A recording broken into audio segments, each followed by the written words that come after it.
Hello guys, তিনি হলো army.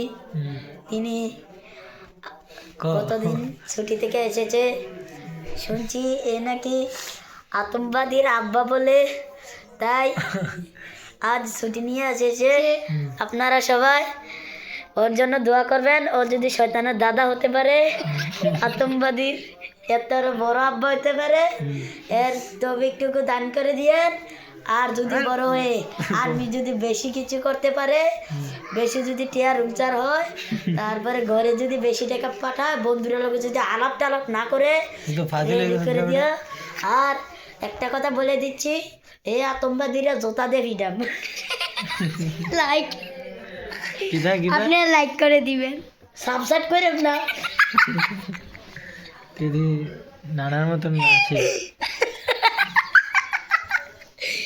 ভাই, দেখবেন নারা বুঝলেন না, আমি আছি না ভাই। নারা নারা নারা, একদম নারা, দেশি নারা। গাইস দেন শয়তানের দ্বিতীয় আব্বা। কেন এটা তেনি গাইস দেখেন শয়তানের দ্বিতীয় আব্বা, শয়তানের প্রথম আব্বা। অফিস খোলা না না না, কালকে শুক্রবার। অফিস খোলা সিয়ামের ভাই আলামিন ভাইয়ের অফিস খোলা, আর তালহার ল্যাংডা।